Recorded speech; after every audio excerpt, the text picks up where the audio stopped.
Om Sadashiva Samarambam Shankaracharya Madhyamam Asmadacharya Paryantam Vande Guru Paramparam Ishvaro Guratmeti Mujibeda Vibhagine Vyomabda Vyapta Dehaya Dakshinamurtaye Namaha Sava Vedanta Sedanta Gocharam Tamagocharam Govindam Paramanandam Satguru Pranatoshmaham Om Om Shanti, Shanti, Shanti Om, Namastê. Bem-vindo ao nosso A Beleza do Gita, nos fins de semana, antes de nós entrarmos no satsang, né, na classe, na aula, eu quero fazer um anúncio aqui, brevemente, que dia é hoje? Sim, em 12 dias, ou 13 dias, nós iniciaremos um webinário que é a continuação do Mandukya Upanishad, Mandukya Karika, né? Então, nós temos o Mandukya, que é um Upanishad curto, mas ele é seguido, né, por comentários ou análises muito brilhantes de Gaudapada, né, que é um Mahatma, né, que se sentiu no dever, né, inspirado a fazer essas análises. Então, este é o texto que nós iniciamos em setembro passado. Nós fizemos um webinário, seminário de poucos dias, nós cobrimos o capítulo 1, e nós temos a intenção de agora dar continuidade com o capítulo 2, 3 e talvez uma parte do capítulo 4, né, caso nós consigamos. É muito material, é um material lindo, o Mandukya é considerado um dos Upanishads mais profundos, mais sutis, mais avançado, né? E eu convido vocês a participarem, tá? E nós reduzimos um pouco a carga horária, porque é um webinário de 9 dias, e com muitos desses dias são dias semanais, né? Naturalmente tem ali o segunda, terça de carnaval, mas tem outros dias lá também. Então, nós fizemos a carga horária mais light. Nos dias de trabalho, nós colocamos uma classe de 2 horas na parte da noite, né, depois das 7. E nos outros dias também a gente deu uma aliviada, de modo que as pessoas tenham tempo para fazer outras coisas também. Então, eu convido vocês de participarem, de contribuírem, de verem o programa e o schedule, né? Como é que se diz? O calendário, os horários, etc. E eu vou antecipar dizendo a vocês que é uma grande oportunidade e este material ele não será disponibilizado gratuitamente. Na verdade, Marcelo, eu quero que o material do Mandukya 1 também não seja disponibilizado gratuitamente, tá? Somente aquele grupo que participou, né? Então, eu estou para fazer uma reunião com algumas das pessoas, né? Entre elas algumas aqui presentes, né? O Alexandre e o Marcelo. Nós faremos uma reunião para estudar bem e estabelecer um modo novo de disponibilizar esse material, tá? Por 2 motivos. Já me disseram algumas pessoas que parece que as coisas que são disponibilizadas gratuitamente, elas parecem não ter valor para as pessoas, né? Isso é um ângulo, né? E segundo, porque eu sempre deixei isso aberto, né, para a retribuição ou contribuição espontânea, né, doações espontâneas, né, pessoas que doam tempo, energia, trabalhando, né, se dedicando, como o Marcelo, como a Luciana, ou e tantos outros, né, o Mauro, o Alex, né, e tem pessoas que não têm tempo para isso, mas fazem doações em dinheiro, que são importantes. Tá? São importantes para mim, principalmente neste momento. Tá? Então, se as pessoas que são interessadas, que se beneficiam né, elas são de novo convidadas a oferecer alguma coisa em retorno. Este oferecimento é algo adequado, válido, importante para a própria pessoa no processo realmente de assimilação dos conhecimentos. Você quer ser uma pessoa que não somente extrai valor, mas dar alguma coisa em retorno. E eu tenho certeza que todo mundo tem a capacidade de oferecer alguma coisa em retorno, mesmo que seja uma coisa pouca, uma coisa pequena, um valor pequeno. Tá? Então, este é o convite, o Mandukia. Aqueles interessados, por favor, façam a inscrição. Não sei onde anda a Betânia. Eu vou tentar falar com a Betânia, eu estava na expectativa que ela aparecesse hoje, para perguntar a ela como é que estão as inscrições, né? Então, por favor, façam as inscrições, tá? Aqueles são R$ 400 para este webinário de 9 dias. Aqueles que tiverem dificuldade econômica, fale comigo ou fale com a Betânia, tá? E é isso aí, tá? Então, este é o Vedanta Brasil. Eu farei algumas modificações. Quem quiser curtir o Mandukia sabe que esse material não será disponibilizado gratuitamente, a menos que você faça parte do webinário. Se você participou do webinário, você tem acesso a esse material para sempre. Mas se você não participou, você não vai ter, a menos que você o compre, né? Como é que se diz? O compre depois. Alguma coisa assim, a menos que você entre, uma das propostas é que você faça parte de uma lista de indivíduos que fazem doações regulares, tá? Doações mensais. Então, a minha ideia é criar uma lista, os doadores mensais terão acesso a todos os materiais, aqueles que não doam, por qualquer que seja o motivo, né?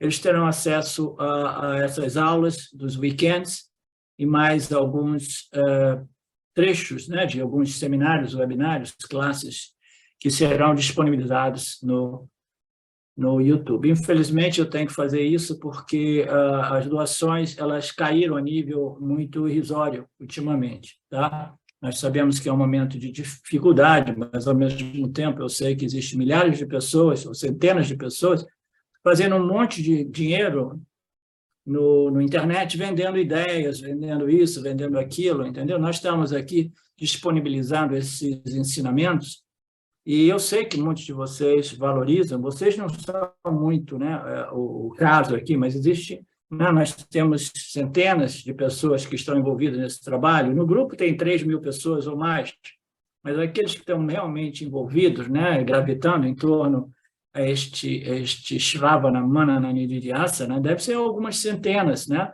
Se cada uma delas oferecesse alguma coisa em retorno, regularmente, né? Isso já resolveria essa questão, tá? É bom lembrar que a disseminação desses ensinamentos a nível tradicional é feito por swamis, e os swamis, eles existem, né? Eles vivem dentro do âmbito do ashram, e os ashrams são aqueles que sempre fazem esses pedidos, né? Tentando sensibilizar as pessoas a apoiar esta tradição fazendo doações, né? Mas no caso daqueles poucos professores independentes, como é o meu caso, né? Infelizmente, eu tenho que, de vez em quando, né, fazer esta nota, né, dizendo, olha, é importante a colaboração de vocês, tá? Então, depois desse seminário, desse webinário, nós faremos um meeting e nós vamos ver exatamente como nos mover. Ok? Então, vamos passar para a questão do Silvio. Silvio, você falou sobre ela ontem, se eu não me engano, né? Mas eu esqueci do que era. Ok, professor. Bom dia a todos, primeiramente. Aí, namastê. Eu tinha colocado uma questão assim, baseado em alguns comentários da aula de ontem, sobre o conhecimento correto das escrituras, né? Que essa nossa caminhada, cada um tem a sua aí, a gente vai se encontrando depois na vida. É assim, é que eu tinha colocado assim, que eu tinha alguns amigos que nós nos reunimos para conversar sobre autoconhecimento e tal. E o pessoal naquela época lia um pouco de Nisargadatta, eu também lia um pouco, embora eu gostasse muito do Ramesh Balsekar também, mas eu percebia que ali tinha muita negligência de Sim. gunas, de karma, né? O pessoal falava, bom, eu sou livre, eu sou aquilo, já que não tem Sim. livre-arbítrio, então tudo Agora eu acontece. lembrei, querido, deixa eu te interromper. Agora eu lembrei e eu vou abordar isso nesta aula de hoje, porque, por coincidência, esse verso que nós iniciaremos agora, o verso 29, fala exatamente sobre as pessoas de conhecimento incompleto. Aí eu vou aproveitar, eu vou abordar este tema, tá? Agora eu lembrei o ponto da sua questão, tá? Ok, então. Okidoki. Então, vamos lá. O verso 29, ele diz, aqueles que são iludidos pelos gunas de Prakriti, em outras palavras, aqueles que são iludidos por Maya, este poderoso, né, ilusionista, né, que projeta esse universo físico-material a partir desses tijolinhos de construção do universo, que são os gunas, né? Os gunas são os tijolos, os blocos de construção do inteiro universo e de cada um de nós. Então, aqueles que são iludidos pelo aspecto matéria, né? Ele vê o mundo, ele vê, uau, eu vejo aquilo que meus órgãos sensoriais me permitem ver e eu vejo matéria, né? Então, aqueles que são iludidos pela matéria, né? Aqueles que estão presos à matéria são pessoas materialistas. E as pessoas materialistas não são somente pessoas que querem casas maiores e carros e riquezas ainda maiores. Não, as pessoas materialistas são encontradas também nos círculos espirituais, tá? Então, as pessoas que são iludidas pelo materialismo, né? Eles se apegam às ações, porque as ações elas produzem resultados e os resultados são quase que inevitavelmente ganhos materiais, né?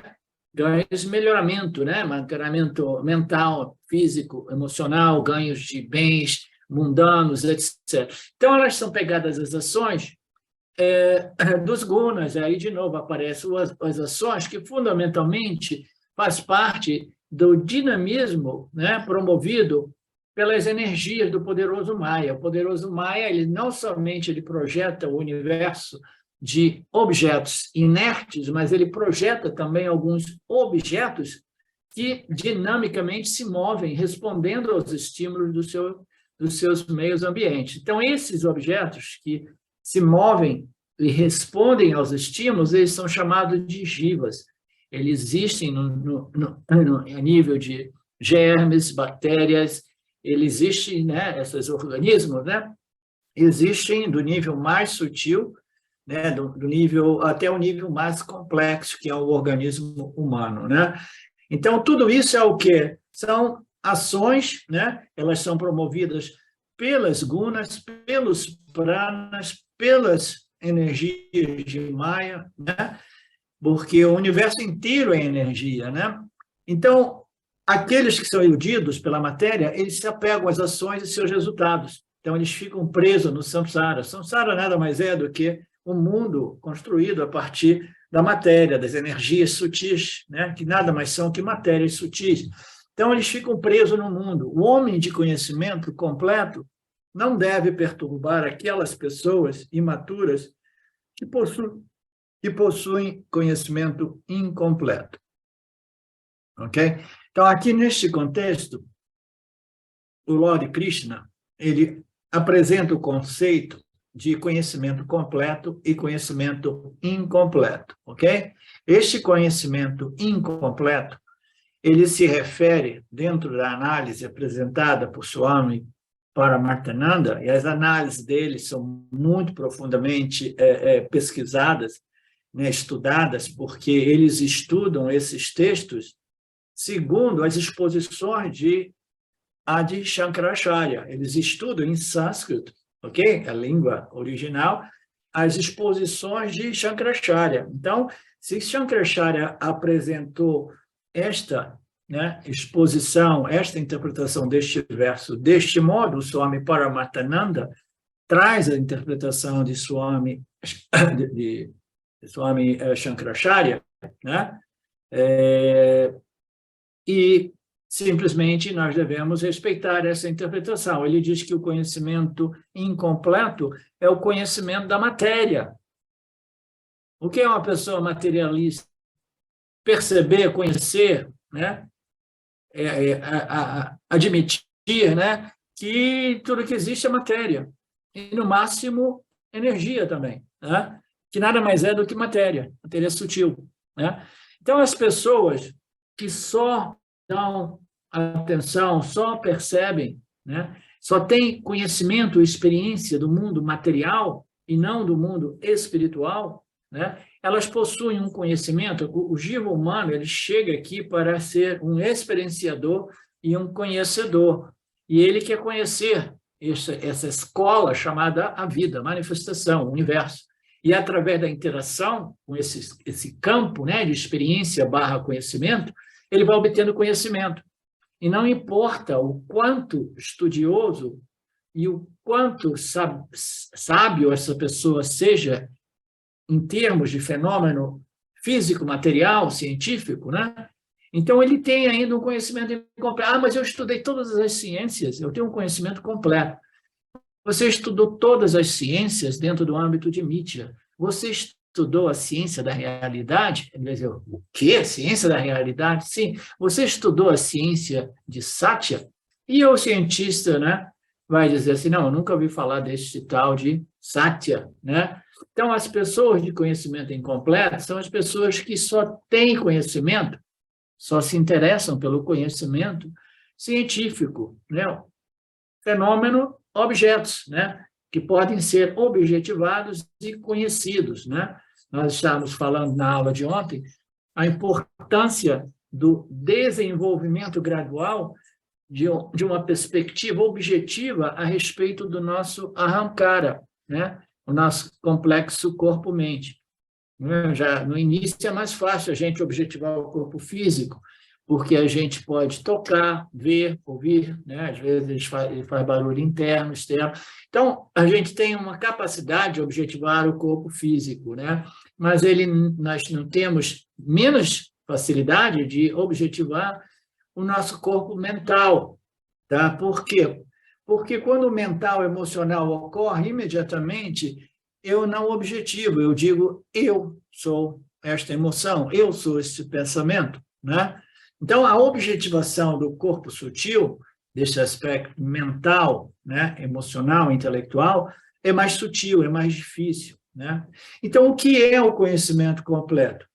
É o conhecimento daquilo que pode ser objetivado, que inclui, que compreende também o corpo físico e o corpo mental, emocional, intelectual, porque a gente sabe as condições de nossas mentes, a gente sabe de nossas condições emocionais, né? Então, compreende tudo isso, compreende tudo que pode ser objetivado, mas o conhecimento completo é o conhecimento a respeito de tudo que pode ser objetivado e, principalmente, né, para que seja completo e para que seja realmente um conhecimento que liberta, o conhecimento a respeito daquilo que não pode ser objetivado, né? Então, o que é que não pode ser objetivado, né? É o observador, a natureza real do observador, que jamais pode ser vista, jamais pode ser experienciada, jamais pode ser conhecida, porque esta natureza é a real natureza do conhecedor, do experienciador, né? Do vidente, aquele que vê o que vê. Então, a natureza dele é Satya, né? E ela jamais pode aparecer objetivamente. Então, quem é que tem esse conhecimento completo? É aquele que tem um conhecimento a respeito de Satya e a respeito de Mitya. Então, o conhecimento incompleto e o conhecimento completo, tá? No âmbito da questão do Silvio, ele falava de pessoas que têm um conhecimento, né, que parece seja suficiente para resolver a problemática humana, que é o conhecimento eu sou aquilo, né, que o Swami, o Nisargadatta Maharaj, né, apresentava, né? Ele apresentava o Mahavakya Upanishadico, que diz, né, Tantvamasi, né, que significa você é aquilo, e ele simplesmente ele aceitou aquilo, ele compreendeu que ele é aquilo, você é aquilo, aí ele disse, eu sou aquilo. Então, eu sou aquilo é o título do livro dele que foi mais popular, né? I am that, né? Você é that, você é aquilo, é o Mahavakya do Vedanta, né? Então, ele vendeu, né? Ele propagou este conhecimento de que você é aquela consciência, mas sem nenhum embasamento de ensinamentos que pudessem apoiar, sustentar aquelas declarações finais. Então, naturalmente, algumas pessoas talvez tenham sido realmente, né, beneficiadas daqueles apontamentos do Nisargadatta Maharaj, né? Eu tenho as minhas dúvidas, eu passei 10 anos inspirado nele, ele foi o meu guru principal, 10 ou 20 anos, não lembro mais, e eu fui até o final da minha busca inspirado nele, né? Então, eu não tenho nada a dizer contra o Nisargadatta Maharaj, ele foi um grande guru de inspiração, tá? E aí cada um tinha que intuitivamente, né, começar a buscar aquilo, né? E algumas pessoas, de repente, tenham compreendido, né, o que é esse e aquilo. Algumas pessoas talvez tenham compreendido parcialmente eu sou aquilo. E outras pessoas permaneceram a nível puramente acadêmico, teórico, intelectual, repetindo como papagaios, eu sou aquilo, sem nenhuma demonstração da compreensão e dos frutos decorrentes da devida apreciação e assimilação deste conhecimento. Você é aquela consciência livre, independente e infinitamente não limitada, né?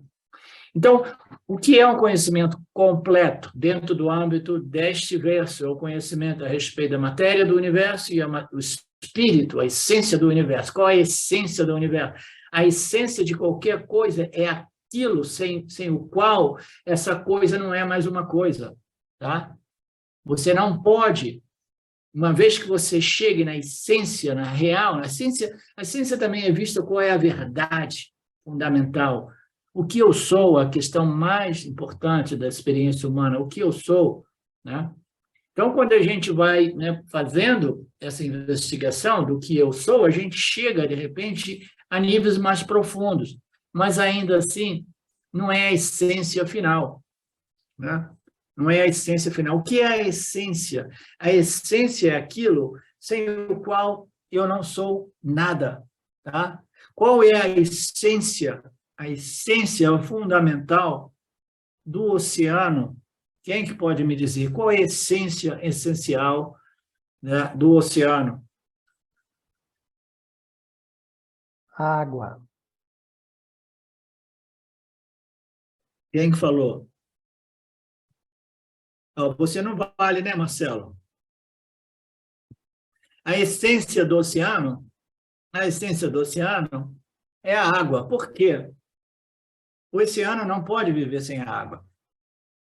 As ondas do oceano não podem viver sem a água. A espuma do oceano não pode viver sem a água, né?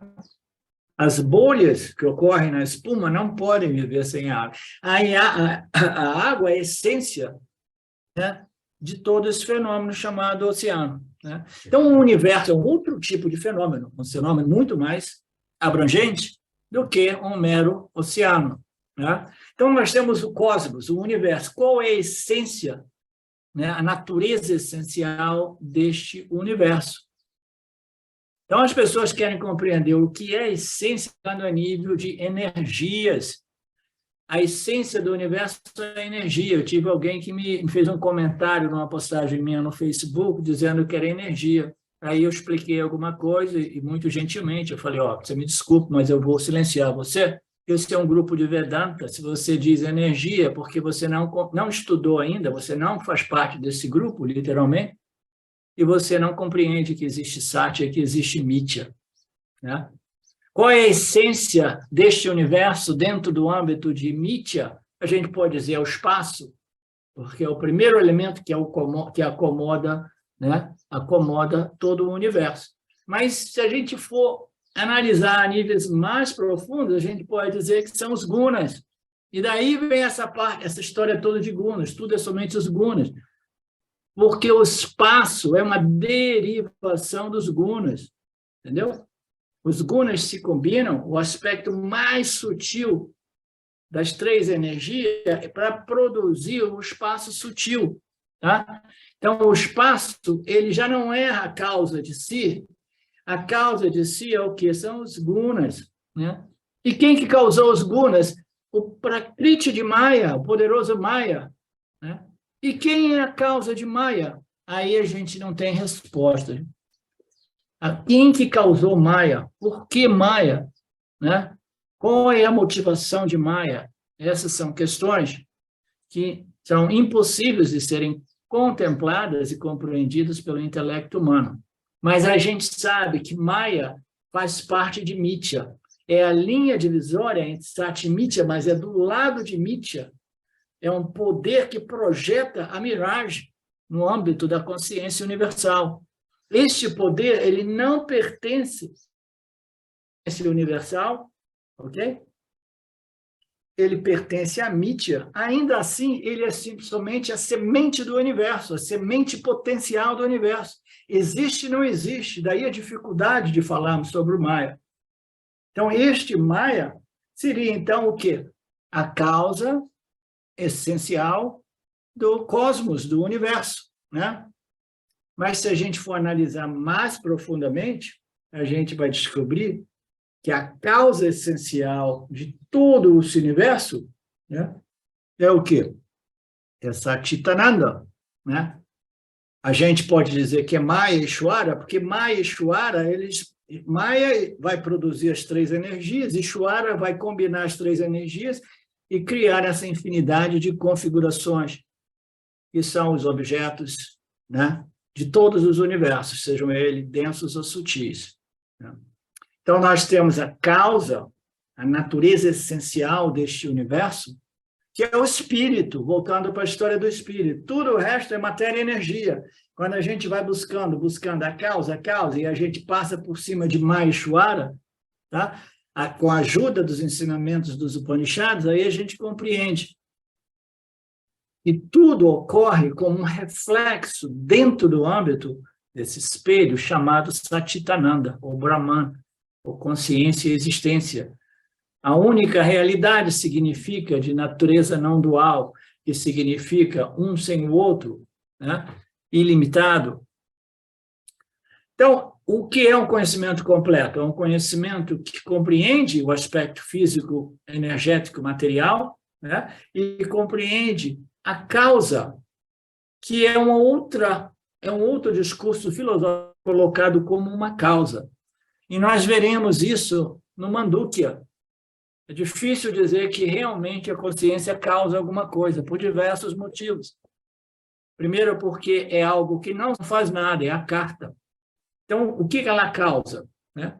E quando a gente mergulha nas profundezas dos ensinamentos do Mandukya, a gente vai ver, não é uma causa, a consciência não causa realmente, né? Quem causa é Maya Ishvara, mas esse universo, essa criação universal, ela não é realmente causada fundamentalmente. Né? E aí a única clara solução para este dilema é a compreensão de que este universo dito algo que existe, né? Ainda assim ele é irreal, é uma aparência tal qual uma miragem na areia do deserto. A miragem na areia do deserto existe, mas é real? Não, não é real. Ela depende da areia? Ela depende da areia? Sim e não. Então, a areia produz? Não. Quem que produz? Condições físicas produzem, óticas físicas. Ok? E, no final das contas, é real? Não. Aparece e desaparece. Tá? Então, o universo, no final das contas, ele não foi causado porque, fundamentalmente, ele não existe realmente. Tá? Ele não existe realmente, mas ele existe, sim, como uma sobreposição de nomes, cores e formas que é o quê? A areia do deserto. Imagina a areia do deserto está lá e Ishvara criasse uma nova lei física que, de repente, dependendo, né, dessas condições, né, climáticas, óticas, físicas, aí, de repente, você vê lá no meio do deserto, pá, aparece o quê? Aparece uma cidade tão grande quanto Nova York, né? Aí você fica, uau, agora Nova York apareceu no meio do deserto, né? Então, o que é isso? É uma miragem, né? É uma projeção holográfica, é um fenômeno natural físico, não criado pelos homens e as mulheres, né? Nesse sentido apareça, aí o sentimento, assim, o senso de realidade é enorme, né? Mas se depois ela faz assim, ó, puf, desaparece, onde estava a realidade daquilo? Desapareceu. A mesma coisa é esse universo físico material, ele aparece e ele vai fazer assim, ó, puf, em Pralaya, segundo as nossas escrituras, ele simplesmente irá, puf, desaparecer. Ele volta à sua condição Mayaha, a condição semente potencial do universo. Portanto, este universo que aparece e desaparece, ele é tão bom quanto New York, que apareceu, devido a fenômenos físicos, no meio da areia do deserto. Tá? O que é um conhecimento completo? É um conhecimento a respeito do aspecto físico material e o aspecto da mundo físico material, o espírito, a verdade, a verdadeira essência. Qual é a verdadeira essência da Luciana, né? Qual é a verdadeira essência do Silvio, né? Essa é a busca pela verdade, né? Mas dentro da questão do Silvio, nós falávamos sobre alguns ensinamentos que falam sobre Satya. Então o ensinamento é completo. Completo porque eu compreendo que existe o corpo e o mundo físico material, e eu compreendo que existe aquilo, e eu digo que eu sou aquilo, eu digo que isso aqui é um sonho, isso aqui existe, mas não existe, né? É uma projeção, né? Tem uma outra expressão que usam muito nesses círculos modernos, é uma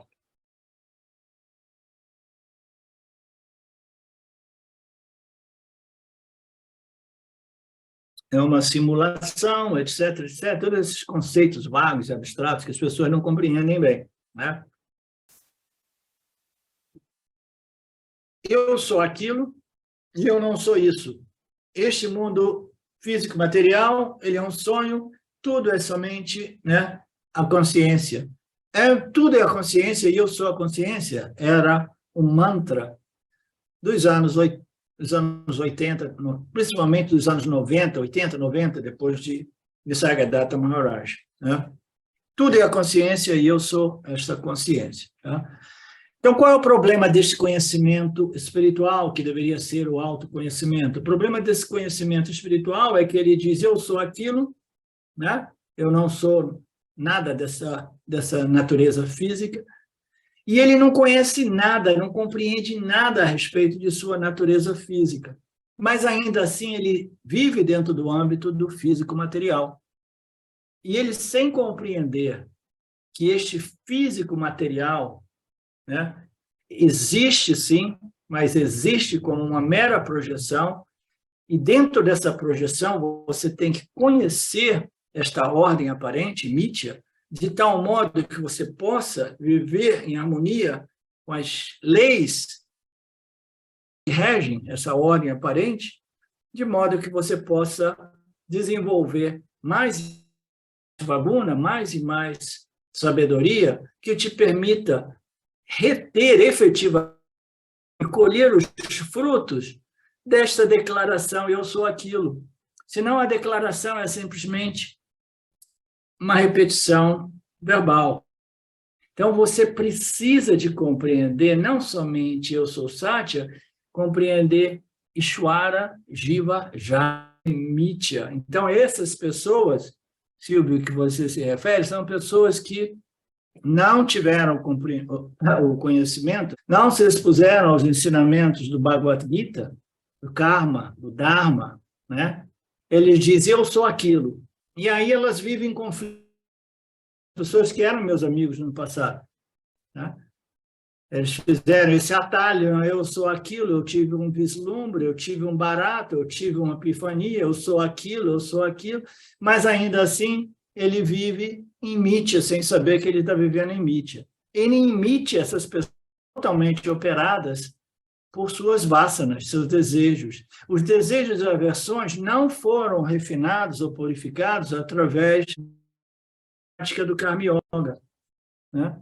Então, a pessoa fica presa. Qual é a contradição? Eu sou Brahman, eu apareço como uma pessoa injusta, uma pessoa, né, abusiva, né, uma pessoa manipulativa. Aí esta pessoa, ela fica meio em confusão, mas ela joga debaixo do tapete. Mas e as pessoas que acreditaram nela?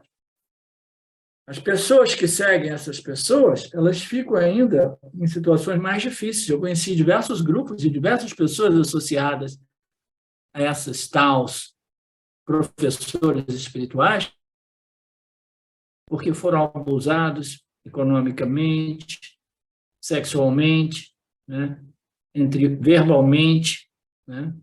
Então, que se você não compreender mítia, você não vai passar pelo processo, o devido processo de purificação, de modo que o Satya realmente frutifique no seu comportamento, na sua sabedoria dentro do âmbito de mítia. Compreensão de mítia é indispensável e um conhecimento completo de que é um conhecimento da minha natureza inferior, o ahamkara, o conhecimento do Criador Ishvara como puro conhecimento, pura inteligência, que nos criou e que nos sustenta, o conhecimento das leis e princípios que regem essa ordem aparente chamada mítia, e o conhecimento do o campo dármico e como é o Criador.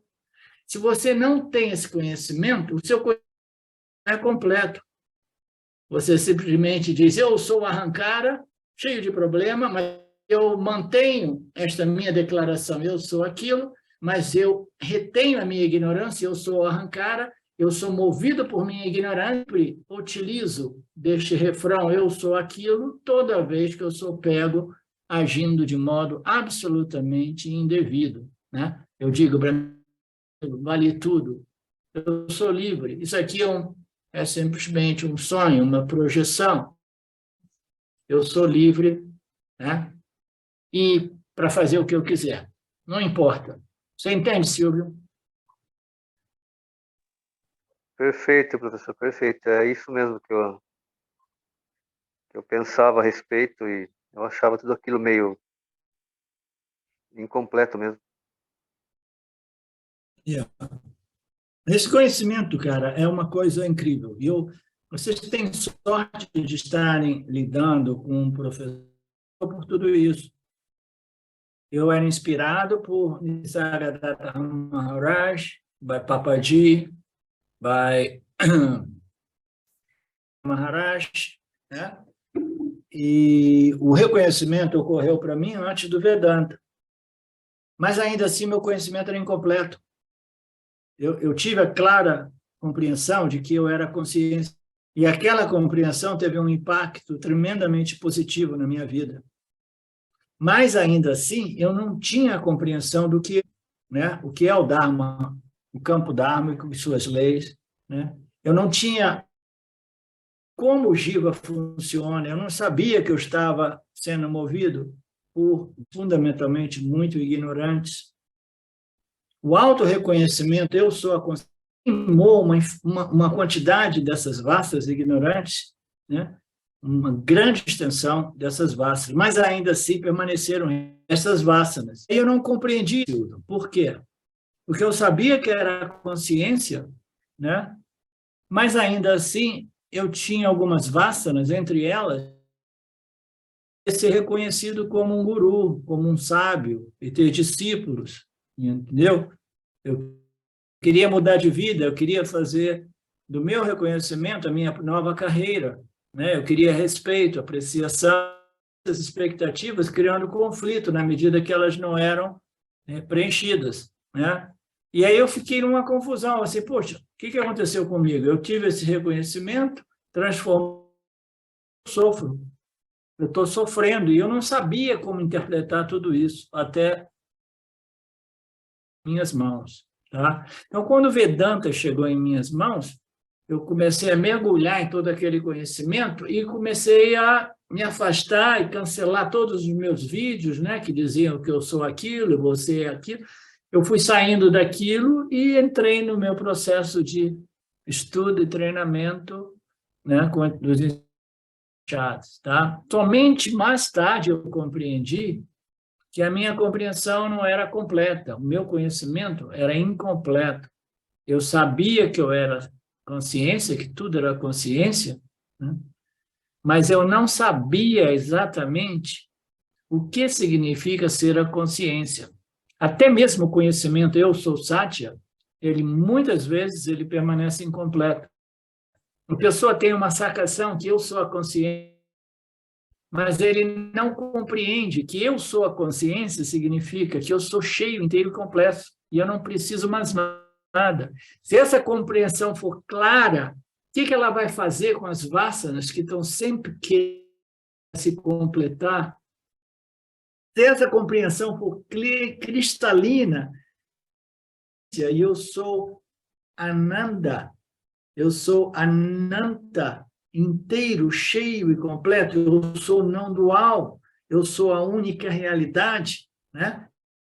Completamente ilimitado, porque eu sou a consciência. Então, quando essa compreensão é clara, as vasanas, né, os resquícios de vasanas, né, ignorâncias, elas se dissolvem rapidamente, mas somente depois de que a gente compreender que eu sou a consciência, portanto, eu não preciso de mais nada para me proteger, para me completar, para me satisfazer, a segurança, etc., etc. Porque como consciência, eu não tenho amigos, não tenho inimigos, porque tudo é somente eu. Satitananda, consciência, existência de natureza.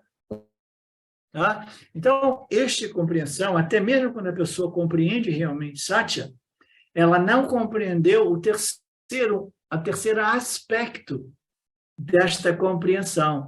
Porque é fácil compreender, eu sou a consciência, é fácil compreender que a consciência é sinônimo da existência de tudo e de todos, é uma análise sobre a existência que somente o Vedanta oferece, né? De todas as filosofias, uma investigação e análise muito sutil, muito filosófica. Então, se eu compreendo, eu existo, eu sou essa consciência, existência, mas se a pessoa estiver ainda confusa,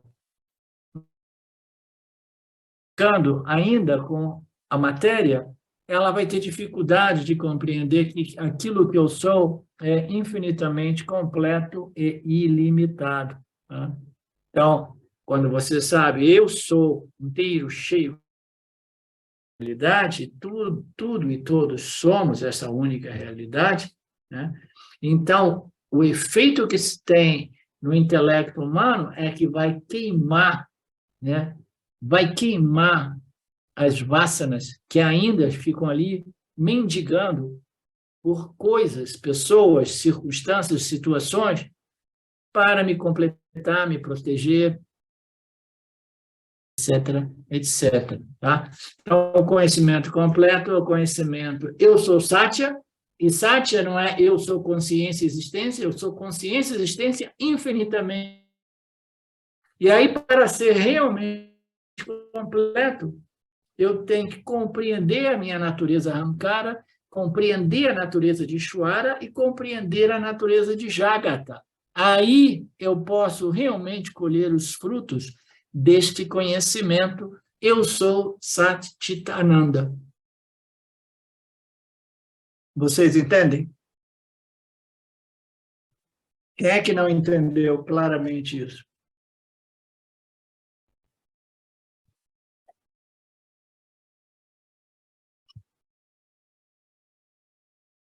O intelecto compreende, mas parece que ao mesmo tempo é uma barreira, né? Eu não sei.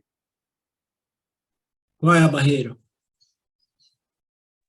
Não, a gente consegue compreender intelectualmente, mas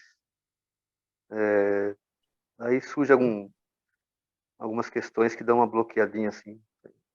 Compreensão, uma compreensão mais profunda. O primeiro passo é compreender isso intelectualmente, Silvio. E o Manana é voltar para os ensinamentos, voltar para esses vídeos, voltar para esses áudios e passar por eles mais uma vez, ou melhor, deixar ele passar por você mais uma vez, contemplá-los, estudá-los, refleti-los, até que a compreensão intelectual seja clara. Esse é o primeiro fato, primeiro passo, tá? Primeiro estágio. Você compreendeu, Luciana? Compreendi, professor.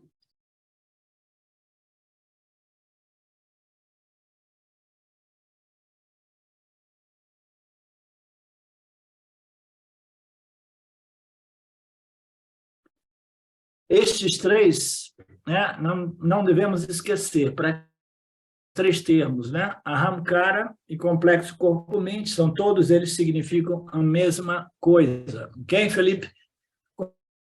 Samudra, enganados ou iludidos, né? Porque eles só com a natureza material deles e do mundo, né?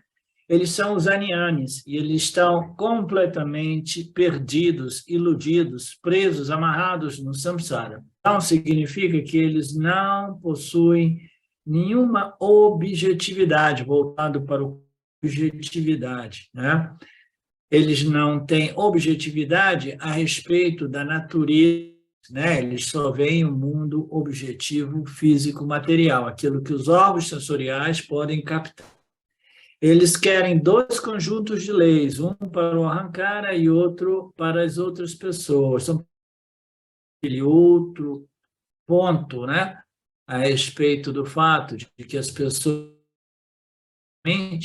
aí elas acham que as leis, né, universais, em realidade, ela deveria ser aplicada a todos, mas não a mim mesmo, porque eu não me vejo. Aqui também a palavra guna significa prakriti, ahankara, complexo corpo-mente, etc, etc. Eu sou apenas, quando eu sou iludido, eu sou o karta, bhokta, ahankara, né? A personalidade do Jiva. Eu tenho um eu superior. Queria vir, né? Essa pergunta não vem a respeito do meu eu superior. Por quê?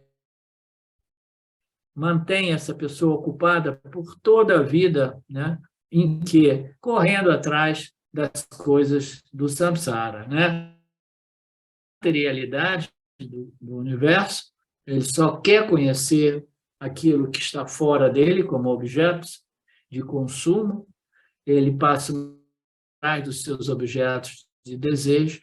Portanto, esta questão, né, o que seria a minha real identidade ou natureza, pensamos assim, além da mente e além do corpo físico, né? Então, esta questão é uma questão muito rara. Raríssimas pessoas esta questão. Ela não vem, ela não aparece. Por quê? A pessoa está presa, amarrada no samsara, sofrendo, curtindo, né, colhendo os frutos doces e amargos da árvore do samsara. Então, a pessoa vai, ela é infantil, e ela morre infantil quase sempre. Ela, quando é criança, ela tem apego aos seus brinquedinhos, quando ela é jovem, tem um apego ao quer saber de namoro, isso e aquilo, e o apego é o denominador comum, é sempre dependência, apego, né, o samsara. Quando a velhice vem, ela começa a se preocupar com outras coisas, né? ela preocupa com a pressão arterial, com o nível do açúcar. Esse é o meu pai. Meu pai tem todos os instrumentos controlando tudo diversas vezes ao dia. E ele parece estar realmente, né, decidido a ver a mortalidade. Então, muito tempo fisicamente, ele não pode estar vivo. As vidas vêm e vão. E eles ficam preocupados em tentar obter física, apesar de estarem ali testemunhando o fato de seus corpos físicos, né, se tornando sempre mais envelhecidos. E assim, elas nunca têm tempo para fazer essas questões existenciais mais fundamentais, que é exatamente o propósito de cada um de nossos nascimentos. Vocês começam a compreender melhor, né, o quadro da situação, o que é o samsara, né? Eu fico tão amarrado na matéria, correndo atrás, tentando estabelecer uma certa segurança, um pouquinho de punha entre tantos papas, né, que eu jamais, né, tenho tempo para me perguntar: será que eu possuo uma natureza, um eu livre, independente das minhas experiências, um eu superior, né? E, às vezes, por questões, né, sociais, as pessoas têm contato. Elas têm contato com esses conceitos upanishádicos, mas aí elas dizem: tudo bem, quando eu ficar mais velho, me aposento. Mas o que ocorre é que a pessoa nunca vai ter tempo, porque com a velhice, fisicamente, intelectualmente, mentalmente, as dores aparecem, ela não vai estar pensando naquelas coisas, né, da infância e da juventude, tentar ajudar o corpo a não morrer, né? Vai ficar pensando. Já viu pessoas velhas? Estão sempre falando de doença?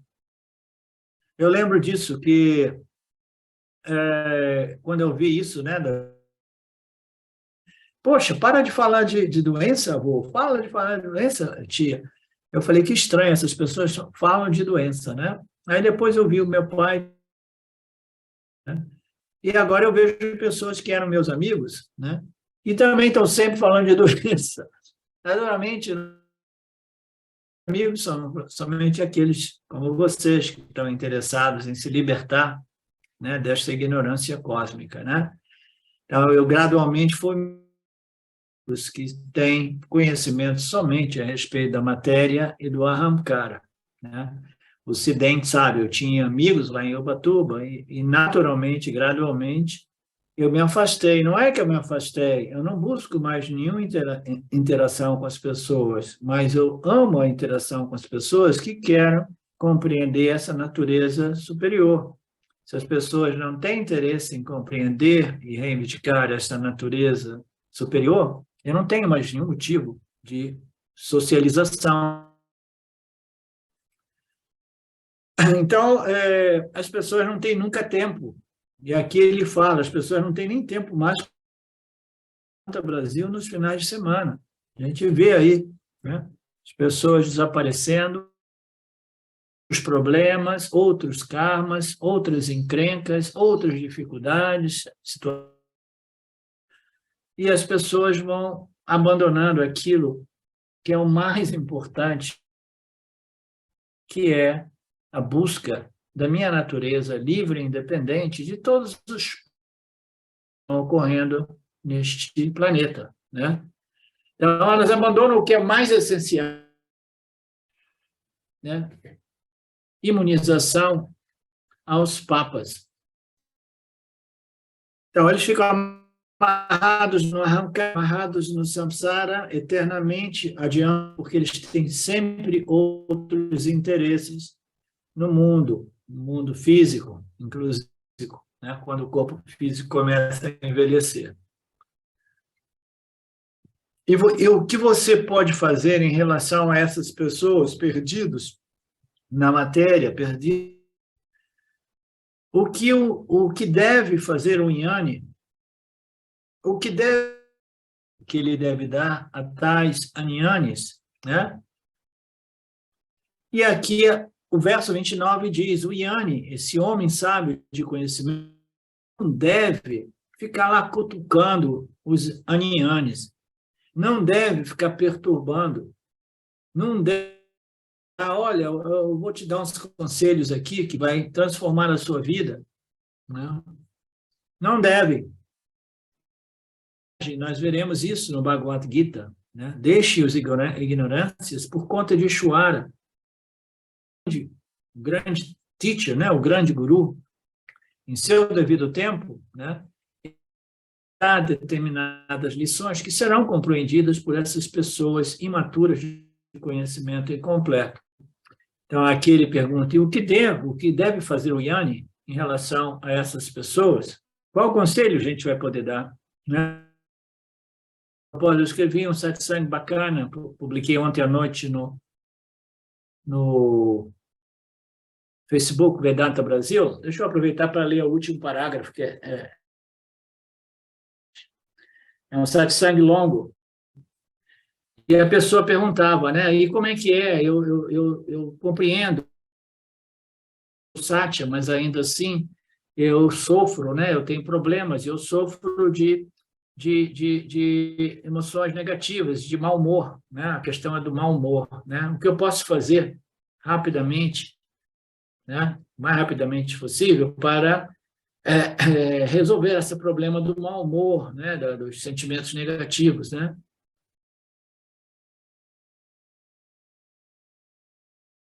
Aí eu disse, este processo é tanto mais rápido quanto mais nos dedicamos ao estudo e contemplação dos ensinamentos do Vedanta, com a ajuda do professor. Mas social, como também as vasanas em operação, precisam ser observadas e respeitadas, né? Então, suponhamos, a gente querem sair do samsara, mas elas não estão preparadas. Por quê? Porque tem uma montanha de pressionando a pessoa a correr atrás, né, dos desejos do ahamkara, prazeres, entretenimento, isso e aquilo, né? Então, qual o conselho que a gente vai dar, né? Quanto mais você se dedica a esse estudo, mais, né, mais o karma circunstancial da pessoa, suponhamos, a pessoa um negócio, tem uma família, tem 5 filhos, ela não pode chutar tudo assim, né, sem colher determinadas consequências, né? Então, precisa ser observado.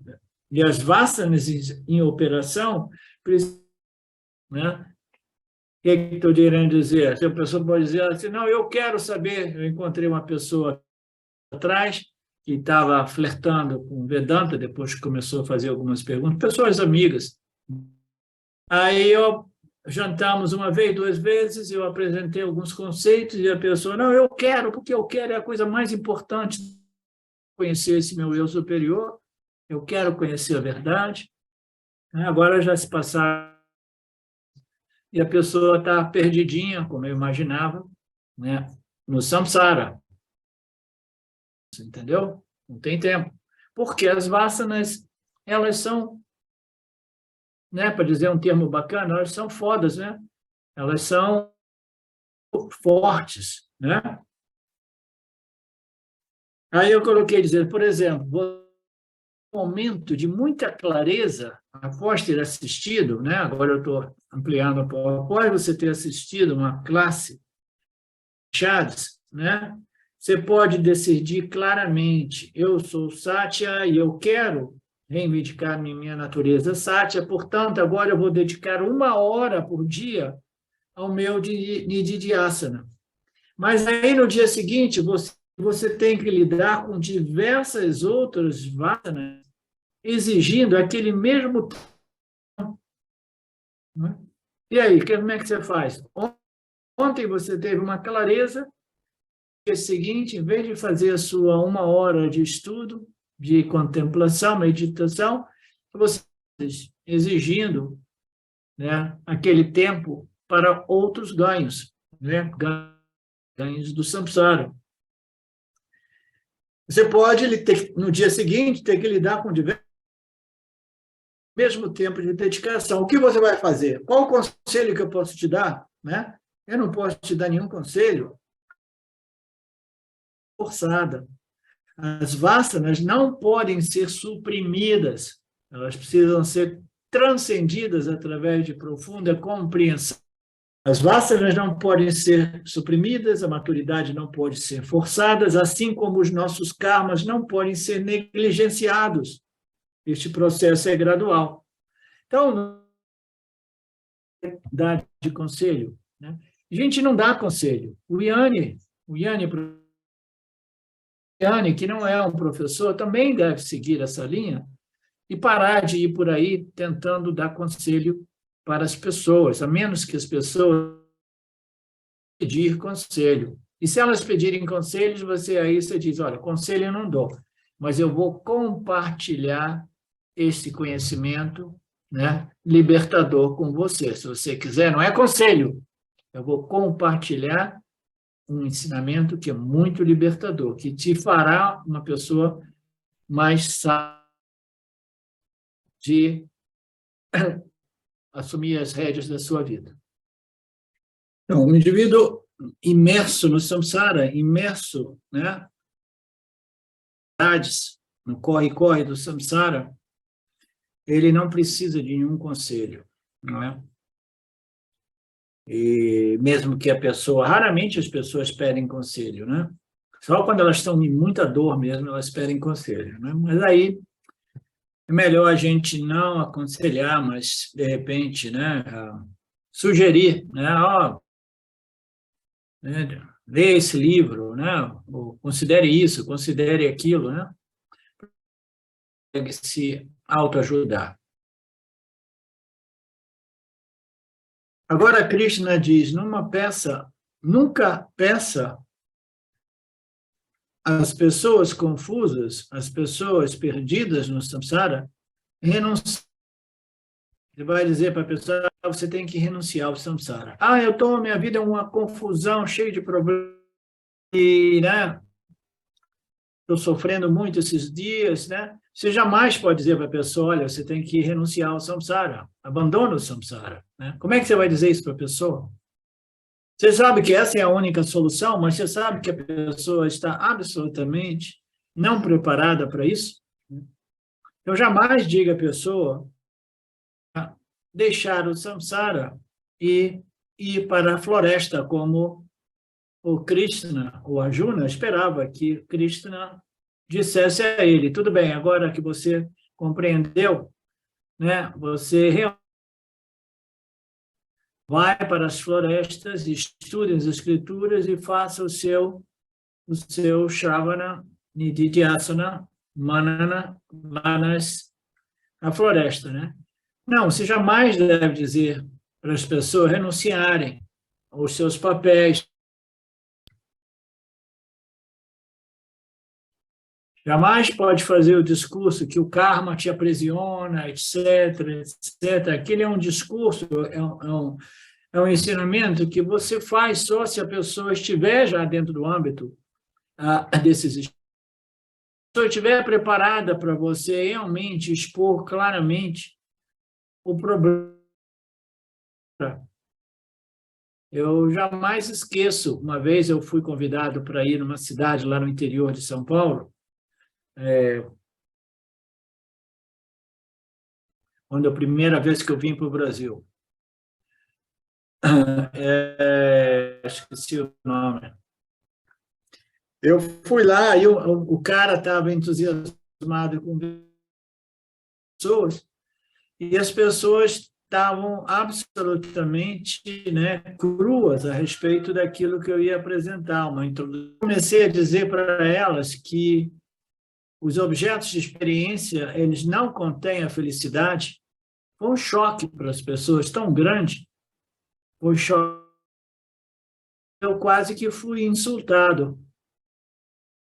No intervalo, foi embora, e o cara que me convidou estava indignado, querendo cancelar já a segunda parte da apresentação, mas a namorada dele impediu que ele fizesse isso, mas ele estava muito bravo comigo, porque eu expus o fato de que não existe felicidade nos outros. É um choque e é difícil colocar para as pessoas, né? Então, você jamais pode dizer para ela, olha, não existe felicidade no samsara. Samsara é uma triturar você, vai triturar você gradualmente até a morte, né? Hoje, né? Isso aí pode ser interpretado como um crime, né? Um crime contra os direitos, né? Democráticos. Né? E o cara, de repente, vai ter que responder processos. Por quê? Porque eu falei para um grupo de pessoas em felicidade, que o mundo é uma prisão. Né? Aí, né, nos dias de tudo, ou seja, a gente está sujeito a responder processos por tudo. Né? Então, é este apego, Sara, e mesmo o karma deve ajudar. É o karma, são as ações que vão ajudar o indivíduo a amadurecer. O indivíduo precisa de... Eu já fiz de tudo, eu estou tentando de tudo para ser feliz, né? Das situações, circunstâncias, objetos, pessoas, né? De manipular a minha situação, estou fazendo de tudo para ser feliz, né? A gente não pode dizer nada, porque a pessoa tem que passar por esta frustração, por este rala-rala, por esta choque de realidade, né? Tudo que eu faço, nada resolve esse problema, né? Esta interação que gradualmente irá produzir a maturidade. Aí o indivíduo chega num ponto de maturidade que ele conclui, né? Nada que eu possa fazer que irá resolver esse problema. Aí a pessoa começa a estar pronta para os Upanishads, para o Vedanta, né? Portanto, as ações, as interações têm esse lado. Qual é o lado positivo das ações e qual é o lado negativo das ações, Luciana?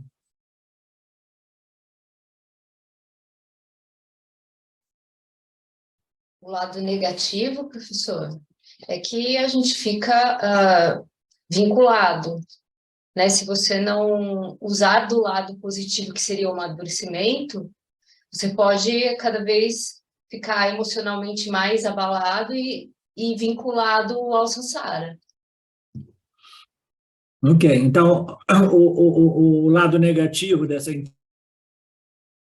A gente acaba ficando amarrado no samsara, preso a ações e seus resultados, de modo que eu possa ser feliz através desta manipulação. E qual é o lado positivo desta interação com o campo?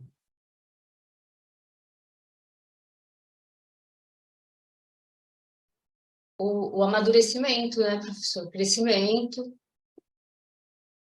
Exato.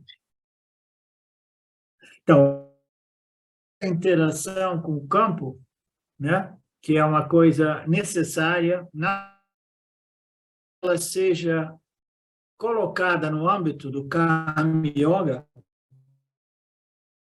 era uma prática espiritual muito potente. Então, você jamais pode dizer, abandone as... Não, você diz, no máximo, continue nas ações, e se você estiver preparada para ouvir o que eu vou dizer, mantenha os seus papéis, mantenha as suas ações, mas adote a compreensão, a atitude do Karma Yoga. Tá? Então o que é Karma Yoga? É uma ciência. Eu quero aprender essa ciência do Karma Yoga. E com esta ciência, você não vai precisar de abandonar as suas interações. Elas não irão somente te amarrar, mas elas irão propiciar a você a maturidade, o desenvolvimento das qualificações necessárias para você compreender os ensinamentos finais.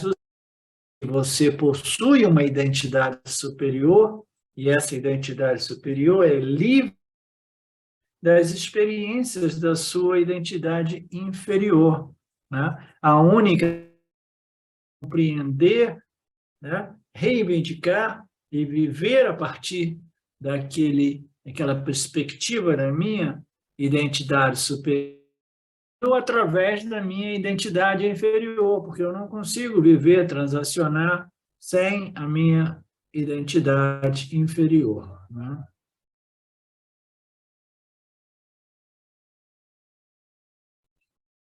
Aí o Swami dá o exemplo, né? Alguns exemplos. Um exemplo que eu acho bacana, que eu conheci, é o exemplo da fruta. Toda fruta tem uma casca, né? São comestíveis. Elas precisam ser descascadas. Se você tirar a casca da fruta prematuramente, a fruta não amadurece. Portanto, a casca para ser comida, para ser ingerida, para ser não. Ela tem que ser descartada e jogada fora, mas somente em seu devido momento. Do mesmo modo, o corre-corre, elas são como uma casca que vai servir para nos amadurecer. Adequado, no momento devido, a gente joga fora a casca e a gente come. A gente come os frutos. A casca foi o arrancara, interagindo, agindo, fazendo, né? Desenvolvendo a atenção, o conhecimento do Karma Yoga, a atitude do yogi, né? E aí, gradualmente, fora, e ele vai colher os frutos, né? Permitidos, propiciados. Sem a casca, a fruta não amadurece. Sem a interação com o mundo, o jiva não amadurece. Bhagavan criou algumas frutas com uma casca, mas uma vez a fruta esteja realmente madura, o próprio Bhagavan, Ishvara, caia quase que sozinha por si, se torna removível. Porque não é obrigatório, e não é só isso. Você não deve se apegar à causa do amadurecimento, né?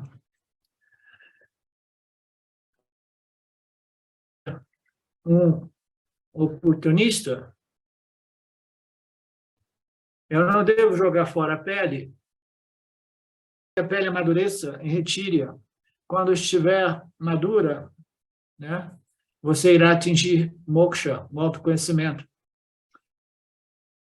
Garras do samsara. Exatamente como uma fruta amadurecida seja libertada das garras da sua casca, né? Ó Senhor, mantenha todos os apegos comigo. Então, a casca da fruta, né? É por isso que Veda a tornou os 4 ashramas obrigatórios. Os Vedas não condenam fases ou estágios da vida humana, né? Desde a infância, a juventude, até mais tarde, né? Um provedor de família, um dono de família, e mais tarde que se retira, né? Então, ele nos propiciou tudo isso, e os Vedas exaltam todos esses estágios sem nenhuma crítica. É o mesmo sistema.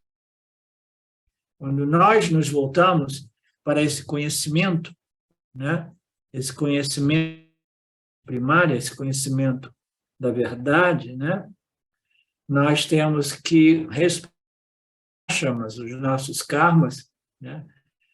E desenvolver essas qualificações, esses ashramas, não em detrimento desses ashramas, senão todos deveriam os seus papéis sociais para obter o autoconhecimento e o moksha, o que não é o caso.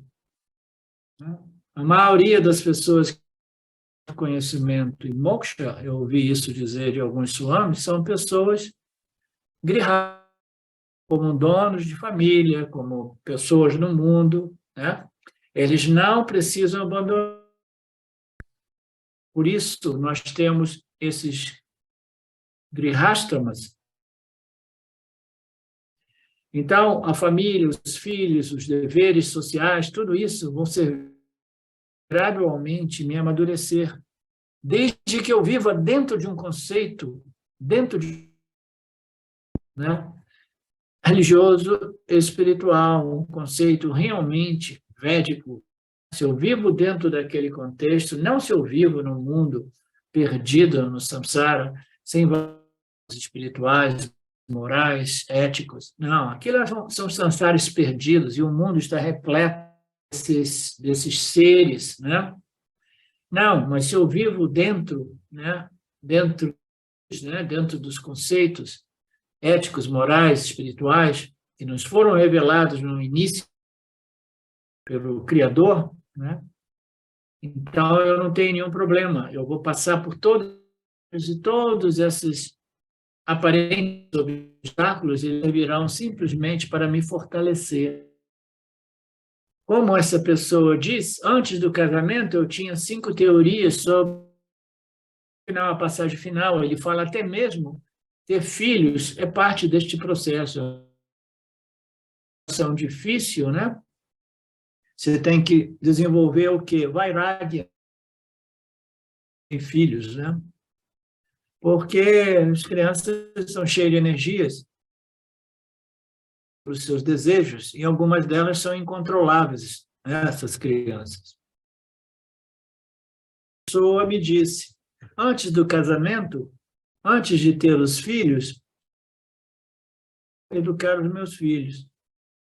Agora eu tenho os 5 filhos e nenhuma teoria, uma delas funcionou. Então, para quem tem mais de um filho, né,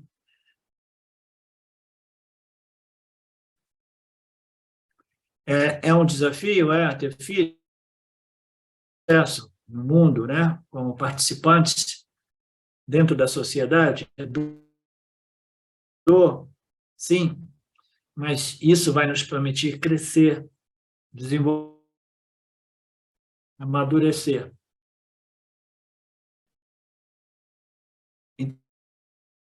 A casca que vai servir para o dono de família crescer, amadurecer mente e espiritualmente.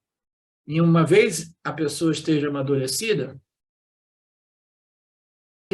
vai se tornar, né, um buscador espiritual, Kamana Prayana. Deixa eu ver. Não por trabalho, não por descendência ou riqueza, só pela renúncia se alcança a vida eterna. Ashama. Ashama é o estágio no qual eu estou renunciando. Você não pode renunciar o samsara prematuramente. É como aquela carne pode ser renunciada, descascada, em seu devido momento. É como o feto no útero materno, que não pode ser extraído antes de 9 meses, né? Tudo tem o seu tempo. E aí o Swamiji apresenta esta passagem, né, sânscrita, dizendo que somente através da renúncia. Então, essa que diz mais, né, não é através da ação, do trabalho, não é através da descendência, né, dos seus de sangue, né, não é através da riqueza, é somente através que se alcança a vida eterna, né? Então, essa é uma frase linda, maravilhosa, e naturalmente assustadas com essa história de renúncia, porque elas imaginam que significa, eu tive na vida, eu não vou renunciar a nada. Eu quero autoconhecimento e moksha, mas sem renunciar os meus ganhos pessoais, né? As pessoas, as coisas, as minhas riquezas, eu não quero renunciar a nada. Eu quero desfrutar de tudo, dos 2 mundos, né? E essa é, né, um mantra radical, somente através da renúncia. Ela é principalmente a renúncia à ignorância. Eu tenho que renunciar à minha ignorância. Qual é a minha ignorância? A minha ignorância é aquela do trabalho, da ação, do corre-corre, né? Eu vou obter a vida eterna, né? Através da ação, né? Descobrindo, né? Uma ação que irá produzir um resultado, e esse resultado ilimitado em todos os sentidos. Como nós sabemos, todas as ações pelo Jiva limitado, todas as ações são limitadas por natureza, e não 1 milhão de ações ilimitadas irá produzir um resultado ilimitado, né? Então, não é por trabalho, não é por nada de ignorância que me diz que é por trabalho, é por isso, é por aquilo. Não, é através da compreensão de que você está procurando a felicidade, né? Você está procurando a felicidade no lugar errado. E todo mundo procura lá fora. Não é assim, Silvio? Se todo mundo está procurando lá fora, por que eu vou procurar em algum outro local, né? Nada é aquele efeito que nos faz sentir. Todo mundo está procurando lá fora, eu também procuro lá fora. Se há ao interesse, ou essa crença equivocada, compreensão, né, de que eu posso obter, né, a eternidade, né, a felicidade, a vida eterna é sinônimo de felicidade, de libertação daquilo temporal, impermanente, porque eu reivindiquei identidade primária, minha natureza primária, de modo que agora eu não vou, porque eu estou apegado ao meu ahamkara, eu estou apegado ao mundo, ao samsara, ignorância, né? E essa renúncia é o Sannyasa Ashrama. Sannyasa Ashrama é um estágio de profunda maturidade no qual o indivíduo compreende que nada, ninguém, nada, irá realmente ter esta vida eterna, esta paz profunda, esta, né, da problemática humana, né, esta confiança total de que eu sou livre em experiências do ahankara, né, dentro do mundo. Então, é renunciar. Isso é chamado de Sannyasa Ashrama, é o período no qual o indivíduo falou assim, não, eu não vou correr mais atrás do samsara, eu já nem mais preciso, eles estão criados, eu estou passando tudo para eles, a esposa ou renunciante, se ela se tornar uma renunciante ou não, né? Então, dentro desse estágio, o indivíduo simplesmente se torna o que ele não precisa utilizar roupas laranjas. Ele simplesmente obteve o sannyasa interior, total desinteresse a respeito da matéria como meio, né, de se resolver. Ele não tem mais nenhum investimento em sua natureza inferior, no âmbito do samsara, como forma de se resolver, de obter. Portanto, para o Anyani abandonar tudo e se tornar um sannyasa. Sannyasa não se pode falsificar, mas nós podemos nos tornarmos sannyasas internamente, né? Desapegando de tudo aquilo que nós éramos apegados devido a esta ignorância universal. De cada coisa abençoada a que estávamos apegados antes, temos que nos dar. Portanto, por que ele coloca cada coisa a que estávamos apegados antes? A casca da fruta foi abençoada. A fruta estava pegada à casca, né? Então, a casca, em seu devido momento, é descartada, né? Então, não existe mais o apego da fruta com a casca. A fruta está madura. A casca abençoou a todos nós, né? A família, né? Todas essas coisas, inevitavelmente, causaram apego. Elas são abençoadas porque essa é a escola chamada a vida. Esta é a interação que me permite necessária para o desapego. O desapego não é um ato voluntário de dizer amanhã eu vou. O desapego é aquela casca que se desprende sem você, coisa que cai naturalmente, sem nenhum esforço. Tá? Não é um esforço de me desapegar. Como dizia Nisargadatta Maharaj, quando a compreensão é clara, cristalina, o apego desaparece e você nem se dá conta. Você nem se dá conta, Luciana, quando você vê, o que aconteceu? Eu não fiz nada, mas alguma coisa aconteceu em termos de cognitivos, de conhecimento, de compreensão, os apegos começassem a cair, tá? Nada para isso, a compreensão, o conhecimento irá produzir a queda do apego.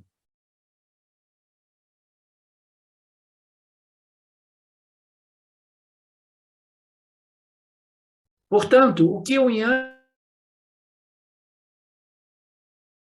ele não pode aconselhar a renúncia. Ele pode dizer, não, é melhor você ficar, né, ainda na Karma Yoga. É o único conselho, né? Não faça nada, não fuja do campo de batalha, faça o seu Swadharma, seu exército contra os inimigos do Dharma, né? Mas seja um Karma Yoga, Arjuna. Seja um Karma Yoga. O Yoga era superior, não, eu retiro o que eu disse antes. O Karma Yoga é superior.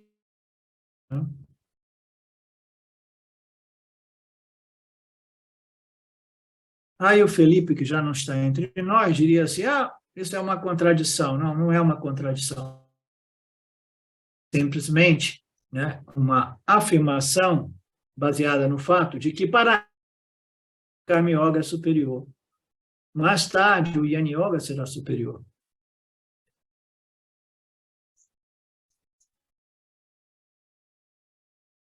Ficou bom. E qual é o sinal de amadurecimento? As 4 qualificações. Esse amadurecimento medido, né? Mas, olha, a gente não deve andar por aí medindo os outros. A gente mede a nós, né? No silêncio da nossa intimidade interior.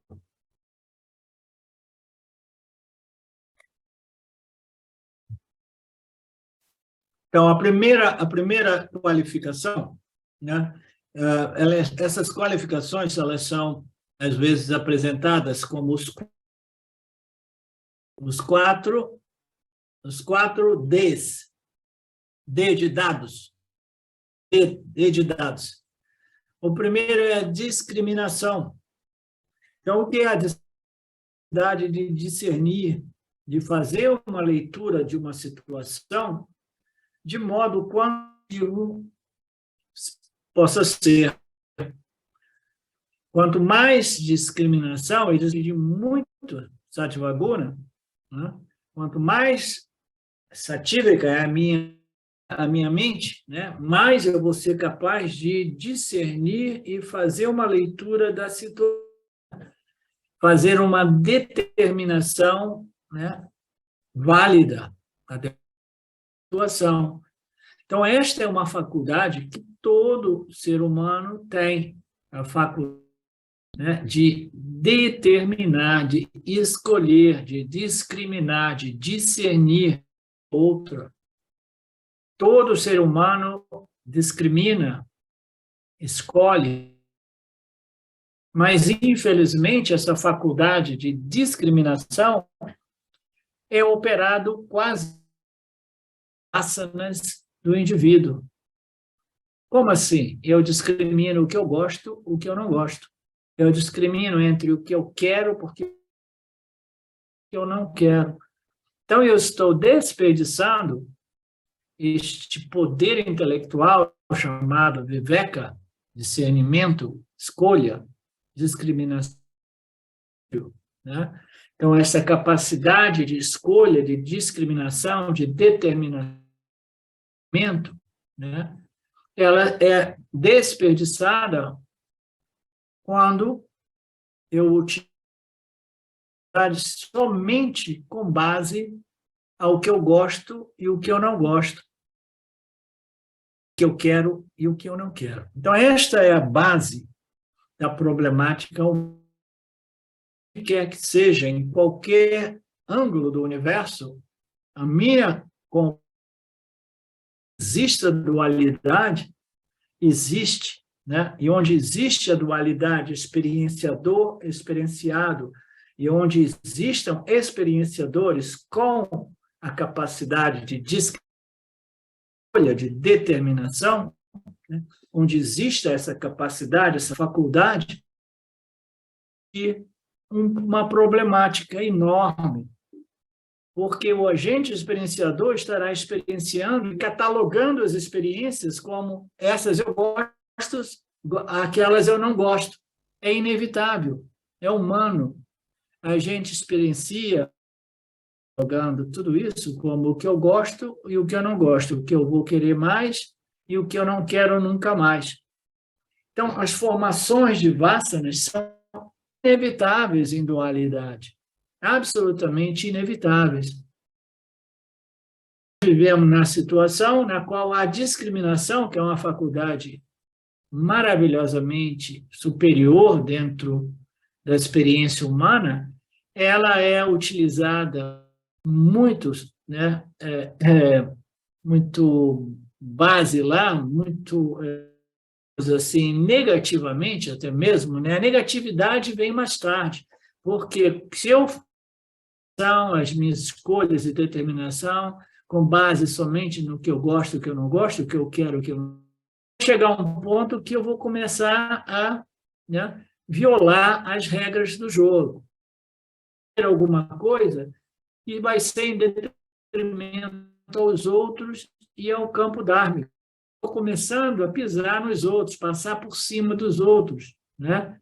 Violando, né? Estruturando o campo das interações, né? Então, essa discriminação todos nós a temos, e somente quando nós chegamos, através de desenvolvimento de punha espiritual, de mérito espiritual, nós chegamos em contato com as escrituras védicas, e elas eu conheço, eu não conheço nenhuma outra filosofia espiritual que seja tão compreensiva, tão complexa, que explica tudo.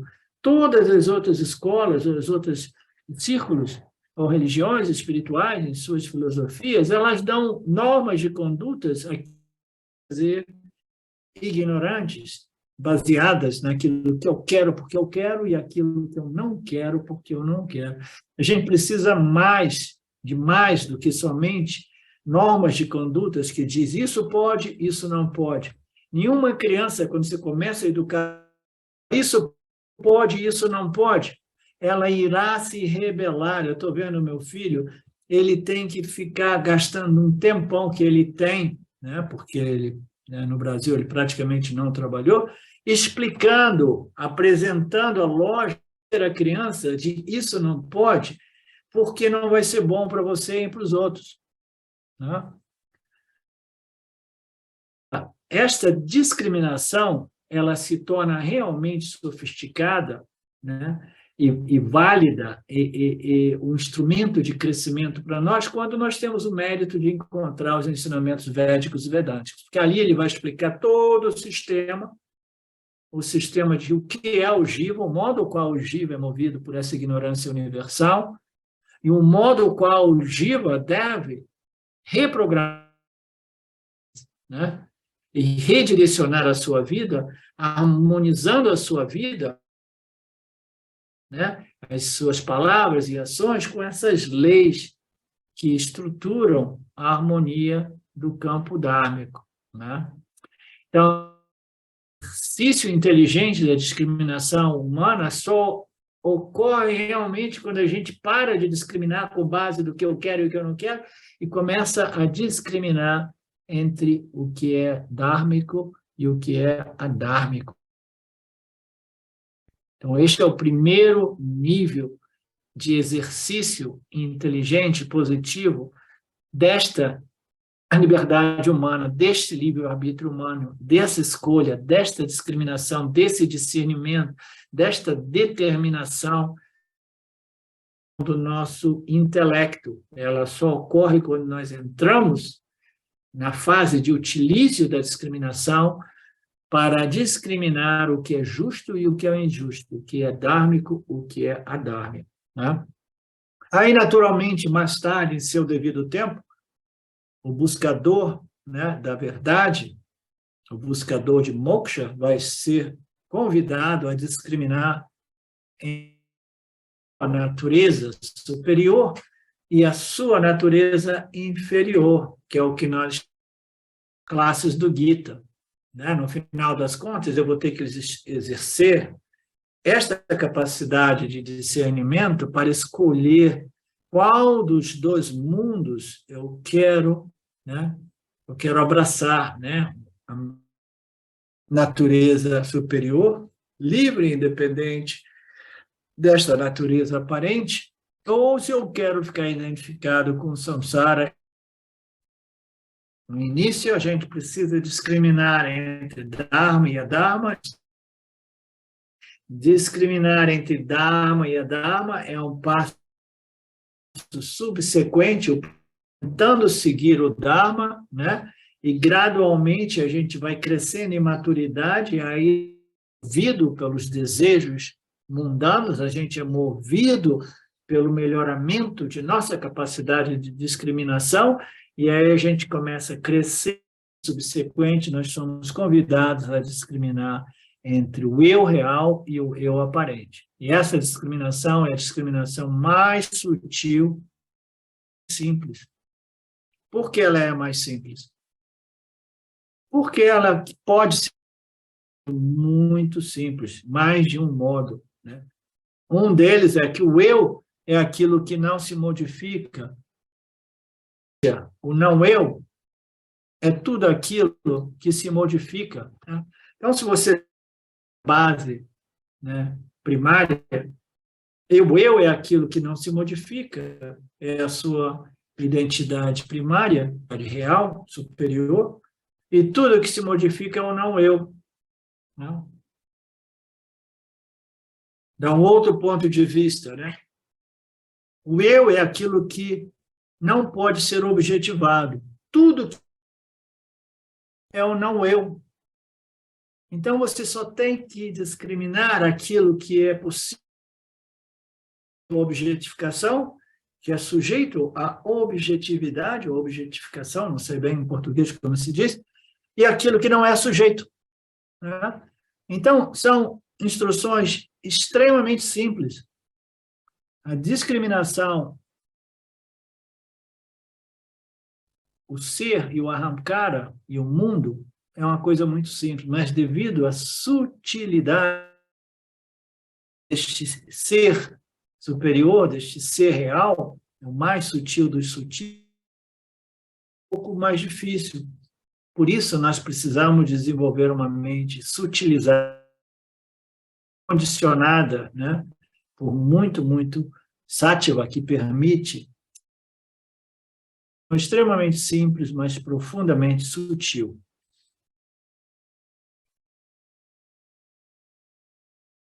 Ok. Então, vamos passar rápido pelas outras duas, e amanhã não, né?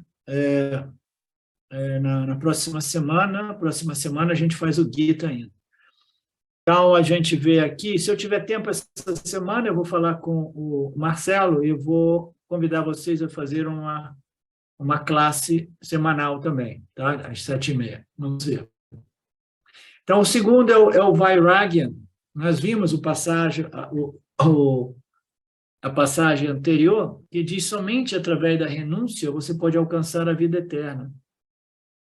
Só a renúncia. Então, primeiro você tem que discriminar entre o real e o irreal, entre sati. Aí depois você tem que ter essa capacidade, essa qualificação necessária, essa discriminação extremamente simples, mas muito sutil.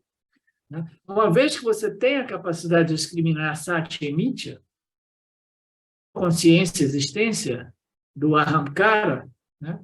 Uma vez que você possa, aí você naturalmente vai desenvolver, né, o não apego, ou desapego. Por quê? Quando você discrimina sati e mitya, isso é uma coisa aqui e ali que eu nunca tinha ouvido outros professores falar. Quando você discrimina mitya, você discrimina sati e mitya. E você imediatamente, uma vez tendo discriminado sati e mitya, você precisa, né, escolher satya e desapegar de mitya. Se você compreender o valor de satya. Então, o desapego a respeito do ahamkara e o samsara. E por que eu estou desapegado do samsara? Porque eu sei que eu jamais serei feliz se eu permaneço apegado ao ahamkara, o complexo corpo-mente, o agente que experimenta e conhece da experiência e do conhecimento. Se eu tiver investido ali, eu jamais encontrarei a felicidade eterna, né? Então, o desapego é o desapego de que, não, eu fiz essa discriminação e eu desapeguei de satya, né? E eu estou dentro com mitya. Não, então, você vai desenvolver um apego, porque você não pode ser apegado a satya, porque satya é a sua real natureza. Negligenciá-la, rejeitá-la e dizer, não, a minha discriminação me diz que o barato mesmo, a verdade real, ela é encontrada em mitya, em samsara. Então, o meu investimento, o meu apego, e esse apego no samsara não irá produzir o efeito positivo, que é o caso do desapego, né, do samsara. Quando você desapega, porque você apegou em satya, né? O terceiro D é a disciplina, né? A disciplina ela é apresentada como um conjunto de permite a este ahamkara desenvolver as qualidades para uma boa discriminação e um bom desapego, uma boa equanimidade, objetivo, tenho uma objetividade em relação ao meu ahamkara, e assim eu não sou apegado ao ahamkara, experiências do ahamkara, né? Então, essas disciplinas, elas servem de apoio, né? Apoio o intelecto, preparar o ahamkara para o eficaz exercício, ou o eficaz desenvolvimento do vairagya e do viveka. Então, essa disciplina é fundamental, essas 5 folded disciplines, ok? Controle, né? Observar o seu swadharma, seguir os seus deveres, não força, coragem, paciência, perseverança, de aceitar as dores do dia a dia, né? A fé, a confiança e o foco, uma capacidade mental que é muito bem desenvolvida através da meditação profunda, capacidade, um objetivo de foco, um objeto de meditação. Então, e nós temos o quarto D. Esse quarto D, porque o indivíduo ele pode desenvolver muita discriminação, muito vairagya e muita para ele, né, o desenvolvimento de discriminação e desapego, mas ainda assim ele não se autorrealiza, né? Por quê? Dessa pessoa não é moksha e autoconhecimento. O interesse dessa pessoa é ser santificada, ele quer viver como um santo, ele quer ser uma pessoa pura, de intelecto nado, né? Com uma capacidade de equanimidade, né? de força mental e emocional, né? Para lidar com as dificuldades da vida, tal pessoa vai ser reverenciada como um santo, né? Com todas essas capacidades. Mas, ainda assim, o indivíduo não tem o desejo intenso pelo autoconhecimento. Então, esse desejo pelo autoconhecimento e moksha é indispensável. Por isso, no número 4, tá? Ele é indispensável. Senão, todas as outras qualificações elas podem ser utilizadas para outros fins. Fins que jamais irão o problema do Jiva-Átila. Então, nós, na próxima aula, nós reiniciamos dessas, vimos mais, né, desdobradamente a primeira, e alguém tem uma reclamação? Professor, posso fazer uma perguntinha final aí? Se não for cabível, pode descartar, tá? Tudo bem? Sim. Essa última fala aí do o ser, está buscando ser santo, buscando autoconhecimento, enfim, não é sinônimo de ser bonzinho? Que Você fala mais alto, por favor? Fala mais alto, Silvio, por favor. Ah, tá. Não, essa última fala aí essa última colocação da pessoa estar buscando um estado de santidade, uma elevação, seja o que for, não é sinônimo de ser bonzinho, que o mundo está cheio de pessoas boazinhas, né? E o bonzinho estaria equivocado? Esta colocação minha, né, ela pode ser vista de diversos. Então, existem 4 buscas humanas. A busca pela segurança sensoriais que a vida nos permite, principalmente se nós tivermos segurança de.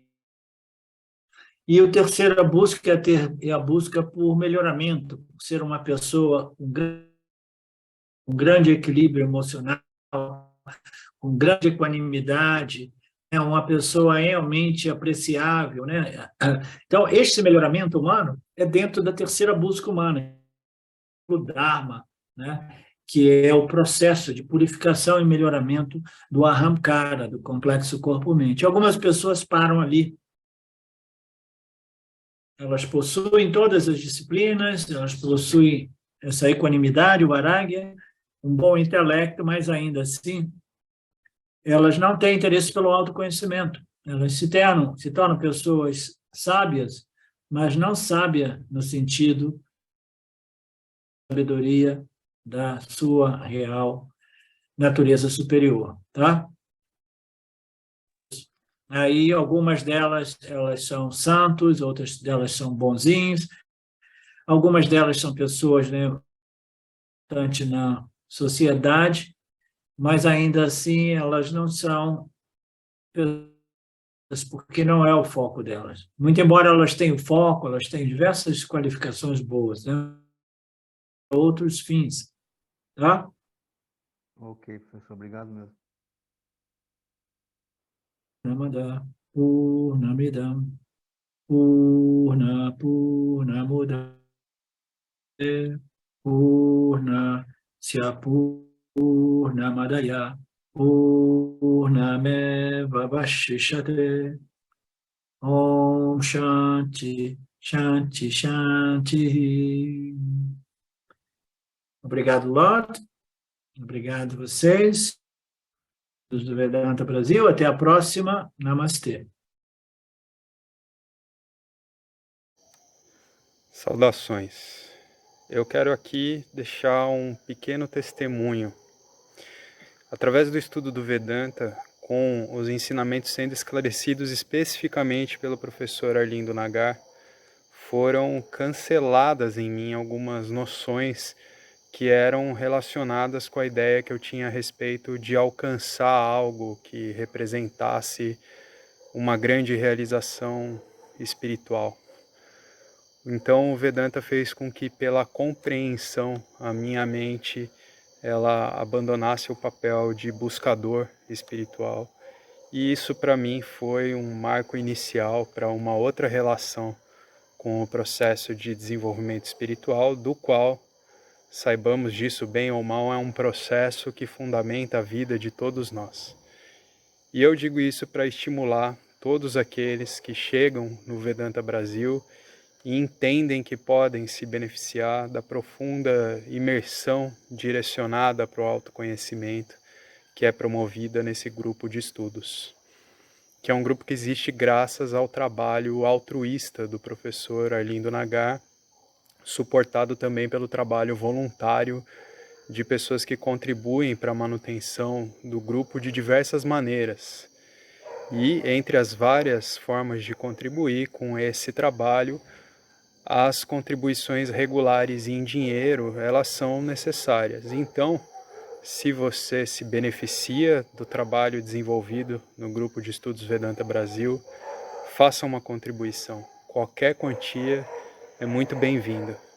As informações para transferências em dinheiro ficam disponíveis na seção Avisos do nosso grupo no Facebook e serão colocadas na descrição desse vídeo aqui também. Namaskaras.